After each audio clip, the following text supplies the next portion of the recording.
কারণ হলো ইসলাম তো আল্লাহর মনোনীত দিন, আর ওই দিনের নবী হলেন একজন প্রচারক। ও বাবা জিরা ভাইরা মনে রাখুন, কাউকে যদি কিছু ছাড় দিতে হয়, কাউকে যদি কিছু কম বেশি করতে হয়, ওটা দুনিয়ার কেউ করতে পারেন না, ওটা তো পারেন একমাত্র আল্লাহ। ঠিক বলছি না ভুল বলছি? নবী আমার চুপচাপ রইলেন, সাহাবা নবীর সামনে বসে পড়লেন, ইয়া রাসূলুল্লাহ, ইয়া হাবিবাল্লাহ, ওজন আপনি আমাকে এইটুকু ছাড়পত্র দেন, আমি জানো আমি উটের গোশতটা খাবো না, এ ব্যাপারে আমাকে ছাড় দেন। নবী চুপচাপ রইলেন, কিছু বলেন না। ও বাবাজিরা ভাইরা মনে রাখুন, আল্লাহ নবী বললেন, ও আমার সাহাবা, এ ব্যাপারে আমি কোনো কথা বলবো না, দেখি আমার আল্লাহ তোমার জন্য কি উত্তর পাঠান, তোমার জন্য কি জবাব পাঠান। নবী বসে রয়েছেন, ইহুদি কলেমা পড়ার পরে আল্লাহ নবীর সামনে বসে রইলেন। অল্প সময়ের ভিতরে আল্লাহর ফেরেশতা জিবরাইল নবীর কাছে এসে হাজির হয়ে গেলেন। আসসালামু আলাইকা ইয়া রাসূলুল্লাহ, আসসালামু আলাইকা ইয়া হাবিবাল্লাহ। ও আল্লাহর নবী, আর চুপচাপ থাকতে হবে না, মহান আল্লাহ পাক আমাকে দিয়ে ওই সাহাবার জন্য আল্লাহ জবাব পাঠিয়ে দিয়েছেন। একটু জোরে বলেন, একটু মহব্বতে বলেন, কি জবাব দেবেন? আল্লাহ জবাব পাঠিয়ে দিয়েছেন। কি জবাব? ওগো নবী, আপনার সামনে বসে থাকা লোকটাকে বলুন, উদখুলু ফিস সিলমি কাফা, ইসলামের ভিতরে ও যেন সম্পূর্ণ প্রবেশ করে, ইসলামের ভিতরে ও যেন সম্পূর্ণ প্রবেশ করে। আল্লাহ এইটাই বলে দিয়েছেন। কথাটা বোঝার ভুল করলে কিন্তু হবে না। আপনি বলবেন ডাক্তার আমার এমন কিছু খেতে নিষেধ করেছেন সেটা হালাল, ওটা কি হবে? ওটা ভিন্ন বিষয়। আপনার শরীরের পক্ষে, আপনার স্বাস্থ্যের পক্ষে কোন রোগের কারণে, ধরে নেন গরুর গোশ হালাল বলেছেন, ওটা খাবেন না। ছাগলের গোশটা হালাল বলেছেন, ওটা খাবেন না। ডাক্তারের নিষেধ ওটা ভিন্ন, কিন্তু নিজের থেকে ইচ্ছা মতো এটা নেব ওটা নেব না, এই স্বাধীনতা দেখানোর জায়গা নেই। আমার কথা বোঝা যাচ্ছে কি? তিনি বলেছেন উটের গোশতটা খাবো না, আমাকে একটু অনুমতি দেন। আল্লাহ বললেন ওকে সম্পূর্ণভাবে ইসলামের ভিতরে ঢুকতে বলো। ও বাবাজিরা ভাইরা মনে রাখুন, ও মা বোনেরা মনে গেলেন, এবার একটু দয়া করে বলবেন লাগে, একটা হালাল খাদ্য, একটা হালাল খাবার থেকে যদি কেউ দূরে থাকার জন্য প্রমাণ হয়, লোকটা এখনো ইসলামের ভিতরে সম্পূর্ণভাবে প্রবেশ করতে পারেননি, একটা হালাল খাবার থেকে দূরে থাকার জন্য যদি প্রমাণ হয়, লোকটা ইসলামের ভিতরে এখনো সম্পূর্ণভাবে ঢুকতে পারেননি। যারা ইসলামের ভিতরে আছেন কিন্তু ফরজ হুকুম মানেন না, ইসলামের ভিতরে আছেন ওয়াজিব হুকুম মানেন না, ইসলামের ভিতরে আছেন সুন্নাত মানেন না, এই মানুষগুলো ইসলামের ভিতরে থাকলেও কতটা থাকতে পারেন? আপনারা অমনোযোগী হচ্ছেন নাকি? আমার কথা বুঝতে অসুবিধা হচ্ছে কি?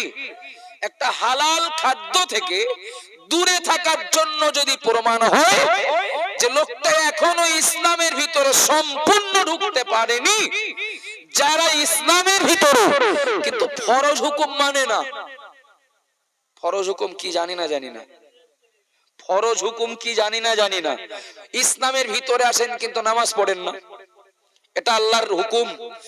আল্লাহর হুকুম মদ খেও না, নামাজ পড়ো, ওটা আল্লাহর হুকুম। যেমন মদ খেও না, ওটাও আল্লাহর হুকুম। রোজা রাখো, এটা যেমন আল্লাহর হুকুম ফরজ।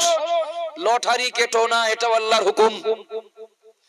ইসলামের ভিতরে আসেন, নামাজও পড়েন না, মদ বাদ দেন না, রোজাও রাখেন না, লটারিও ছাড়েন না, ইসলামের ভিতরে আসেন, আল্লাহর হুকুমও মানেন না, নবীর হুকুমও মানেন না, অথচ ইসলামের ভিতরে আপনি বলুন মশা কামড়াবে না কামড়াবে না? সে তো কোন রকমে শুধু স্কুলে ভর্তি হয়ে বাড়ি এসে আর কোনোদিন স্কুল যায়নি, ব্যাপারটা তো এইরকম। লা ইলাহা ইল্লাল্লাহ মুহাম্মাদুর রাসূলুল্লাহ কবুলটা বলেছে, তবে আর বাজারও করে না, শাড়িও কেনে না, রান্নাও করে না, কুটুম আসলে খেদমত করে না। তা ও সম্পর্ক কত সময় টিকে থাকে? লা ইলাহা ইল্লাল্লাহ মুহাম্মাদুর রাসূলুল্লাহ বলা মানে তো আল্লাহর নবীর সঙ্গে কবুল বলার মতো। কথাটা ভুল ব্যাখ্যা করবেন না যেন। আল্লাহ এবং নবীর সঙ্গে আমার একটা বাঁধন পড়ে যাওয়া। ঠিক বলছি না ভুল বলছি? আপনাদের এদিকে ষাঁড় দেখেছেন? আপনার কাছে ষাঁড় ষাঁড় ষাঁড় আচ্ছা, ওই যে ষাঁড় গুলো রাস্তায় ঘোরে কিরম দুলদুলে চেহারা দেখেছেন? বাড়ি পোষা গরু মনে হয় গায়ে অত জুত হয় না। ষাঁড় গুলো যে রাস্তায় ঘোরে, আচ্ছা ওরা কি কারোর কৈফিয়ত দিয়ে চলে? কারো কৈফিয়ত দিয়ে চলে? মন চাইলে ষাঁড়ে আপনার ধান খেয়েছে, কার কাছে অভিযোগ করবেন? ষাঁড় আপনার সেই বাজারে ফলের দোকান ছিল, ফলের দোকান থেকে ফল খেয়েছে, কার কাছে অভিযোগ করবেন? আপনি বাজারে সবজি বিক্রি করছিলেন, ঝুড়ি থেকে সবজি খেয়েছে, কার কাছে অভিযোগ করবেন? অভিযোগ করার জায়গা নেই, হয়তো বাটকারা ছেলে মারলেন, এছাড়া কি করবেন? এছাড়া কি করবেন? আচ্ছা, ষাঁড় ইচ্ছা মতো খেতে মুখ দিতে পারে, সবজিতে মুখ দিতে পারে, ফলের ঝুড়িতে মুখ দিতে পারে, কিন্তু বাড়ি পোষা গরুটা কি পারবে? বাড়ি পোষা গরুটা ওর জীবন যাপন বলো পুরো বাঁধনের মধ্যে, ইচ্ছা মতো না, ইচ্ছা মতো চলতে পারে ষাঁড়, ইচ্ছা মতো বাড়ি পোষা গরুটা চলতে পারবে না। ওর দড়ি যতটা লম্বা, ও দৌড় তত দূর, এর বাইরে ওর যাওয়ার উপায় নেই নেই নেই। আবাজান বারামণি কি দিন মা বোনেরা মনেরা বোন, আমি আর এক ধাপ এগিয়ে যাচ্ছি। এ পর্যন্ত বলেছি ইসলাম আল্লাহর মনোনীত দিন, আর ওই আল্লাহ বলেছেন তোমরা ইসলামের ভিতরে সম্পূর্ণ প্রবেশ করো। কেননা সম্পূর্ণ যদি প্রবেশ না করো তাহলে কিন্তু তোমাদের এ মশারিতে উপকার হবে না, উপকার বুঝতে পারবে না, মশা কামড়াবে। আমি উদাহরণ দিয়ে বলেছি, দৃষ্টান্ত দিয়ে বলেছি, একটা হালাল খাবার থেকে দূরে থাকার জন্য যদি প্রমাণ হয় যে মানুষটা এখনো সম্পূর্ণ ইসলামে ঢুকতে পারেননি, ও বাবা জিরা ভাইরা বোনেরা বোন, গোটা ভারতবর্ষের মাটিতে 100-র ভিতরে 14 জন মুসলমান, পশ্চিমবঙ্গের মাটিতে 100-র ভিতরে 30 জন মুসলমান, ওটা খাতা কলমে জন্ম certificate, voter card, Aadhaar card, PAN card, ration card বলবে 100-র ভিতরে 14 জন মুসলমান ভারতবর্ষ, 100-র ভিতরে 30 জন পশ্চিম বাংলায়।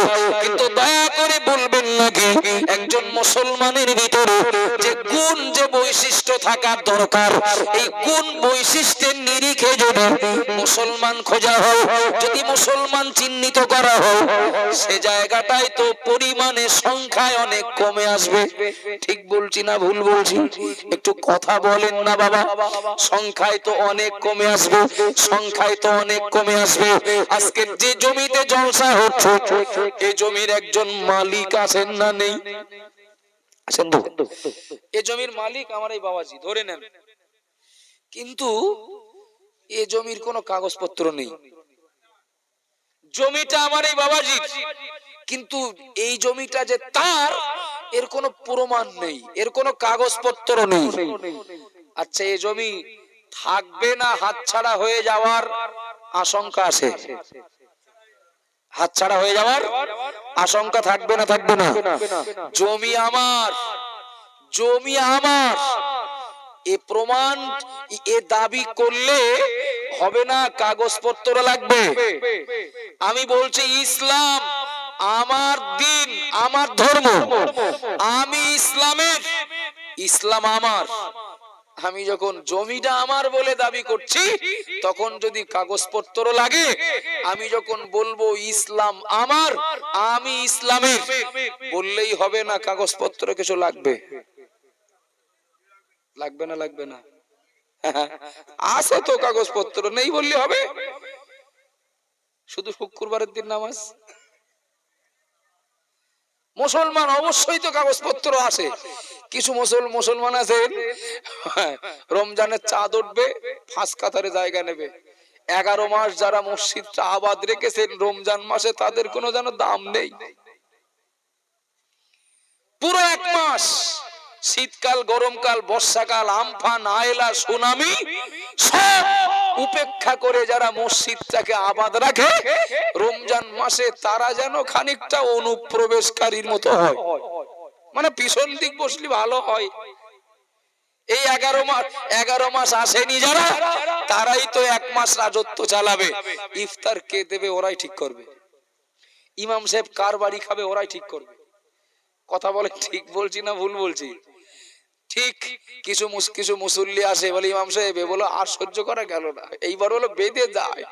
আল্লাহ একটু ধৈর্য ধরেন, শুধু ঈদের চাঁদটা উঠতে দেন, ওরা চলে যাবেন। এ কদিন একটু হুড়ুহুড়ি করবে, একটু ধৈর্য ধরেন, ওরা ঈদের চাঁদ উঠলে আবার চলে যাবে, তখন আবার মসজিদ আমাদের। 1 মাসের জন্য ওরা আত্মীয় হিসাবে, ওরা 1 মাসের জন্য অতিথি হিসাবে এসেছেন। 1 মাস পার হয়ে গেলে আবার 11 মাস ছুটি নেবে, তো একটুখানি কটা দিন ধৈর্য ধরে না, ঝামেলা করবেন না। সত্যি দেখেন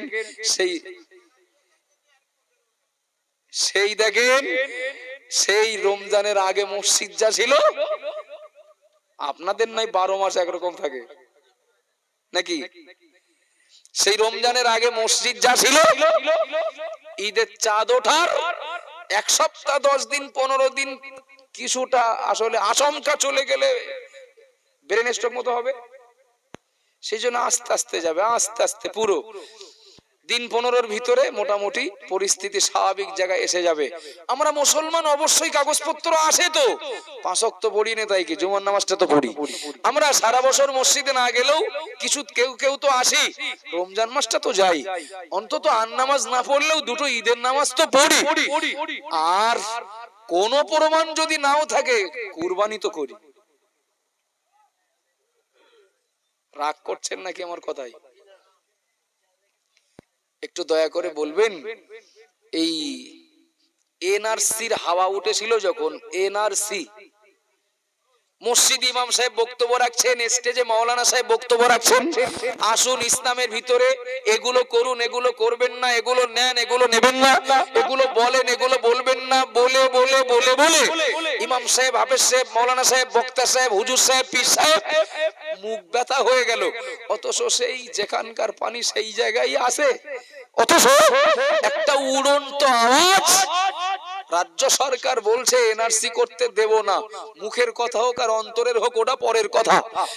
অথচ আমাদের একবার তাড়া করে, ওই ভয় একবার তাড়া করে বিডিও অফিসে নিয়ে গেছে, ওই ভয় তাড়া করে একবার অঞ্চলে নিয়ে গেছে, একবার কোর্টে নিয়ে গেছে, একবার রেজিস্ট্রি অফিসে নিয়ে গেছে। ঠিক বলছি না ভুল বলছি? একটু কথা বলেন না বাবা, অমনোযোগী হলে বুঝতে অসুবিধা হবে। তো ভয় দেখালেন যারা, যে এনআরসি করে 2 কোটি মুসলমান তাড়িয়ে দেবে, তারা তো বলেছিলেন বাংলাদেশ, পাকিস্তান আর আফগানিস্তান থেকে আসা মুসলমানদের তাড়াবো। বলেছিলেন কি ভারতবর্ষের মুসলমানদের তাড়াবো? একটু হ্যাঁ না বলেন না, বলেন না। এই 3 দেশ থেকে আসা মুসলমানদের ভারতবর্ষে জায়গা হবে না। একটু আল্লাহকে সাক্ষী রেখে বলবেন বাবা, যারা অঞ্চলে যে লাইন দিলেন, বিডিও অফিসে লাইন দিলেন, যারা কোর্টে লাইন দিলেন, রেজিস্ট্রি অফিসে লাইন দিলেন, কাগজপত্র ঠিক করার জন্য বা যা ভুল ত্রুটি ছিল সংশোধন করার জন্য, এই লাইনে দাঁড়ানো মানুষেরা সব কি ওই 3 দেশ থেকে আসা? কথা বলেন না। 3 দেশ থেকে আসা লাইনে দাঁড়ানো লোকগুলো কারা? সব তো আপনি আমি। ঠিক বলছি না ভুল বলছি? আপনি আমি তো, আপনার আমার মতো মানুষ তো। আপনার জন্ম আমার জন্ম কোথায়? এই দেশে। আপনার আমার বাপের জন্ম কোথায়? এই দেশে। আপনার আমার দাদার জন্ম কোথায়? এই দেশে। এনআরসি প্রত্যেকদিন একবার করে হোক, তাতে অসুবিধা কি? এতে এত টেনশন হওয়ার, চিন্তা হওয়ার কারণ কি? হ্যাঁ, কারণ হলো এটাই, এদেশে জন্ম নিয়েছি, এদেশে বাপ জন্ম নিয়েছেন, দাদা জন্ম নিয়েছেন, এরপরেও ভোটার কার্ডে আকার আর আধার কার্ডে হস্যিকার। প্যান কার্ডে নামের আগে মোহাম্মদ আছে, ওদিকে সে পাসপোর্টে মোহাম্মদ নেই। এর জন্য খাওয়া ঘুম হারাম হয়ে গেছে। এদেশে জন্ম নিয়েছি, এরপরেও 1.5 টাকা বার্ষিকী হচ্ছে সব সময়। কি হবেন তা ঠিক নেই, কি হবেন তার আকার শিক্ষা ঠিক করার দরকার। অনেকে আসে এসে ধৈর্য নেই, টাকা দিয়ে বানান ঠিক করেছেন, টাকা দিয়ে ওই মোহাম্মদ জুড়েছেন, টাকা দিয়ে মোহাম্মদ কোন জায়গা থেকে কেটেছেন। কেন বলেন দিন? এদেশে জন্ম নিয়েছি তাই কি? এদেশে জন্ম নিলে এদেশের নাগরিক বলে প্রমাণ করা যাবে না, কাগজপত্র তো দেখাতে হবে।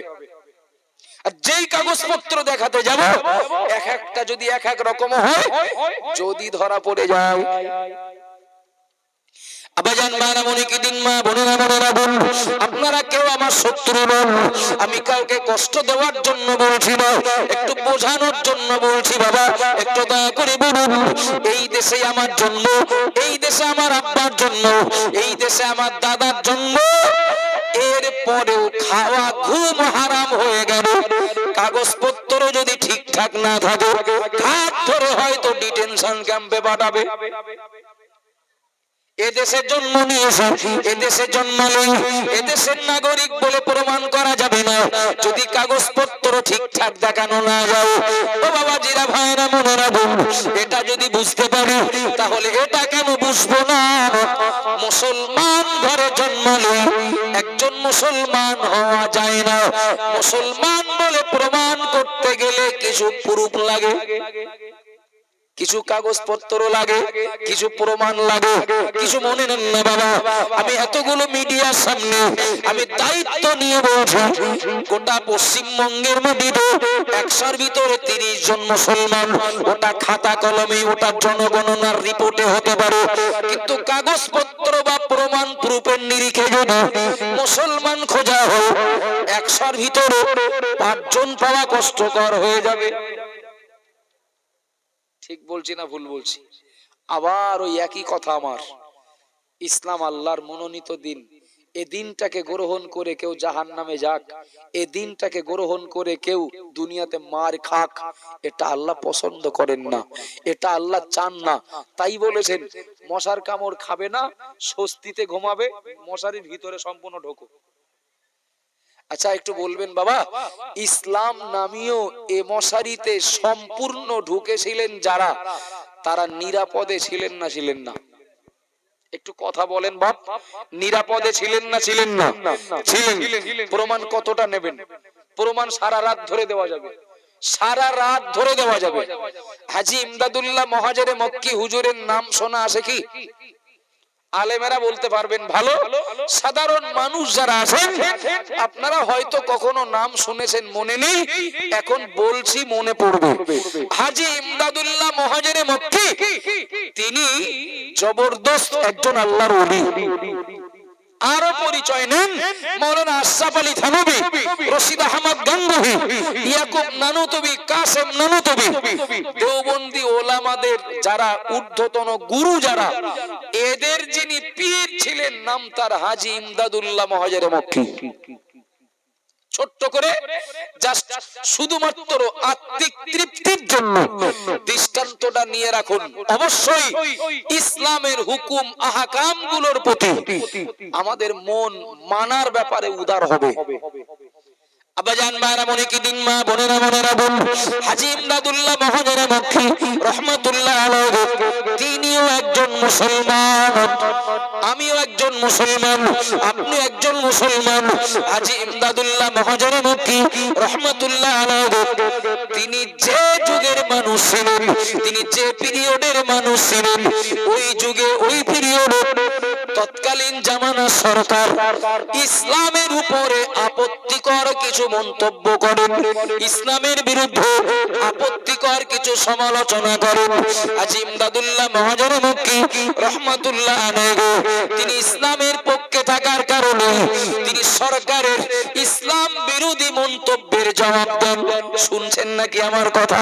হাজী ইমদাদুল্লাহ মহাজেরে মক্কি সরকারের পক্ষ থেকে ইসলাম বিরোধী মন্তব্যের তিনি জবাব দিলেন, যেই না জবাব দিয়েছেন, সরকার পক্ষ পুলিশ পাঠিয়ে দিয়েছেন, যাও হাজী ইমদাদুল্লাহকে ধরে আনো, হাজী ইমদাদুল্লাহকে জেলে ভরে দাও, হাজী ইমদাদুল্লাহকে পাকড়াও করো। ও বাবাজিরা, ভাইরা, মনে রাখুন, প্রিয় নবী মুহাম্মদুর রাসূলুল্লাহ সাল্লাল্লাহু আলাইহি ওয়াসাল্লাম, আল্লাহ নবী বলেছেন, মান কানা লিল্লাহি কানাল্লাহু লাহু, আও কামা ক্বালা আলাইহিস সালাম। নবী আমার জানিয়ে দিলেন, দুনিয়ার জমিনে যে বান্দা, যে বান্দি আল্লাহর হয়ে যাবে, কানাল্লাহু লাহু, আল্লাহ তার জন্য যথেষ্ট হয়ে যাবেন। একটু জোরে বলেন, একটু মহব্বতে বলেন, যে আল্লাহর হবে আল্লাহ তার জন্য যথেষ্ট হয়ে যাবে। লা ইয়ানফাউন নাস, দুনিয়ার কেউ তার ক্ষতি করতে পারবে না। একটু জোরে বলেন না সুবহানাল্লাহ। চুপচাপ থাকলে ঘুম আসবে। একটু তাকবীর দেন, নারে তাকবীর। আলহামদুলিল্লাহ। একদম পুরো যে কজন শ্রোতা আছেন নির্ভেজাল। এই জমিতেই ধান চাষ করা হয়েছিল, ধান চিটে বলে একসঙ্গে থাকে। আমি বলছি না যে যারা নেই তারা চিটে, বরং আমি বলছি যারা আছে কজন সলিড ধান। আমার কথা বুঝতে পারেননি? ভুল ব্যাখ্যা করবেন না যেন আবার, যে যারা চলে গেছে ওরা চিটে, তাদের চিটে বলছি না, তবে আসেন যে কজন একদম সলিড ধান। এখন কত সময় থাকবেন সেটা আপনাদের ধৈর্য পারকতার উপরে নির্ভর করবে। খুব মনোযোগ দেন, অত্যন্ত ভাইটাল কথা বলছি একটা। হাজী ইমদাদুল্লাহ মহাজের মক্কি, তিনি যে সরকারের ইসলাম বিরোধী মন্তব্যের প্রতিবাদ করলেন, সরকার পক্ষ পুলিশ পাঠালো, যাও হাজী ইমদাদুল্লাহকে ধরে আনো। আচ্ছা বলবেন দোষ কার? হাজী ইমদাদুল্লাহ হুজুরের দোষ না সরকারের দোষ? দোষ কার? সরকার তো মন্তব্য না করলে হাজী ইমদাদুল্লাহ হুজুর তো বিরুদ্ধে বলতেন না বা জবাব দিতেন না। কিন্তু দুনিয়ার ধারা এটাই চলে আসছে, দুনিয়ার ধারা এটাই চলে আসছে, ইসলামের বিরুদ্ধে, মুসলমানদের বিরুদ্ধে, কোরআন সুন্নাহর বিরুদ্ধে, মসজিদ মাদ্রাসার বিরুদ্ধে যারাই যতই সমালোচনা, যতই মন্তব্য করুক না কেন, দোষী না, যেই প্রতিবাদ করতে যাওয়া হবে তারাই তো তখনই হয়ে যাবে চিহ্নিত আসামি। কথা বলেন ঠিক না ভুল? ভুল বলছি নাকি আমি? আমার বাড়ির পাশে একদম ধাপ বাড়ালে বাংলাদেশ, মানে সাতক্ষীরা জেলা, এখান থেকে আমার বাড়ি তো 180 কিলোমিটার রাস্তা। তো ধাপ বাড়ালে বাংলাদেশ, বাড়ির পাশের একটা চাচা মানে শখ করে একটা মেয়ে বিয়ে দিয়েছেন বাংলাদেশে। আমি গল্প করছি না, এর ভিতরে একটা খুব কাজে লাগবে কোনোদিন, হয়তো একটা খুব সূক্ষ্ম জ্ঞান আছে। মেয়ে বিয়ে দিয়েছেন বাংলাদেশে এই শর্তে যে মাঝে মধ্যে মেয়ের বাড়িও ঘোরা হবে, বিদেশ ঘোরাও হবে, একসঙ্গে দুটো স্বাদ পাওয়া যাবে, এই মনে করে বাংলাদেশে মেয়ে বিয়ে দিয়েছেন। খেতে আখ চাষ করেছেন, আখ চাষ করেছেন। এখন ক্ষেত থেকে কিছু আখ কেটে প্যাকেটে করে মেয়ের বাড়ি যাচ্ছেন, মেয়ে আসে, জামাই আসে, নাতি নাতনি আসে, ওরা একটু খাবে। এখন যখন যাচ্ছেন, যে সময় যাচ্ছিলেন সময়টা ছিল রমজান মাস। কি মাস বাবা? রমজান মাস। প্যাকেটের ভিতরে করে আখ নিয়ে মেয়ের বাড়ি যাচ্ছিলেন। এখন রমজান মাস হতে পারে, কিন্তু চাচা রোজা ছিলেন না, চাচা রোজা ছিলেন না। এখন একা একা হাঁটতে হাঁটতে যাচ্ছিলেন, হাঁটা বর্ডার। হঠাৎ করে মনে হলো তাই তো, গলাটাও তো শুকিয়ে যাচ্ছে, আর এমনিও তো আমি রোজা নেই, তো আমি কেন এই কষ্ট ভোগ করতে যাব? তো ব্যাগের ভিতর থেকে একটা আখ বার করেছেন, যে রোজা যখন নেই তো বেকার কষ্ট করে লাভ কি? একটা আখ চিবিয়ে খেতে খেতে যাই, যা মুখটাও নড়ল, পিপাসাও কিছুটা নিবারণ হলো। এখন বিএসএফ এর হাত থেকে ছাড় পেয়ে ওপারে বিডিআর এর হাতে পড়ার আগেই হাতে তখন আখ, গালে এক কামড় দিয়ে মানে চিবিয়ে চিবিয়ে খাচ্ছিলেন, আর সেই সময় বিডিআর এর হাতে পড়েছে। আর বিডিআর মানে একটু মুসলমান মুসলমান গন্ধ আছে না নেই? কথা বলেন না, আছে তো?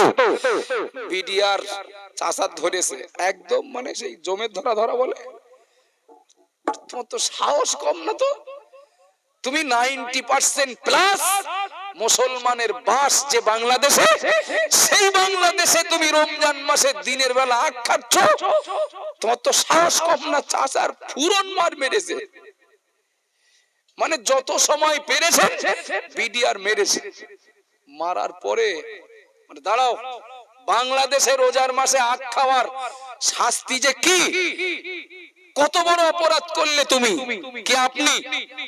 মজা দেখাচ্ছি, ভাতটা খেয়ে আসি বলে এক দড়ি দিয়ে চাচার কারেন্টের খুঁটির সঙ্গে, কারেন্টের ওই পোস্টের সঙ্গে বাঁধলো।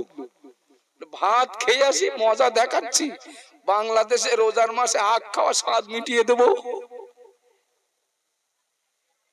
কিছু শুনেছেন না? আখ খাচ্ছেন, কিছু বুঝেছেন না? আখ আপনারাও খাচ্ছেন। এই আখ খাওয়ার বিচার করবে কি খেয়েছে? বলে ভাতটা খেয়ে আসি, তোমার ব্যবস্থা করব, আখ খেলি কেন রোজার মাসে? বিশ্বাস করুন, এর থেকে আর ছাড়িয়ে বলা সম্ভব না।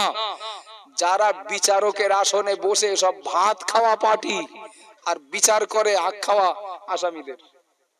ঠিক বলছি না ভুল বলছি? আবাজান মারা মনে কি দিন মা বোনেরা মনেরা বল, হাজী ইমদাদুল্লাহ মুহাজিরে মক্কি এখন বড় আসামি আখ খেয়েছেন।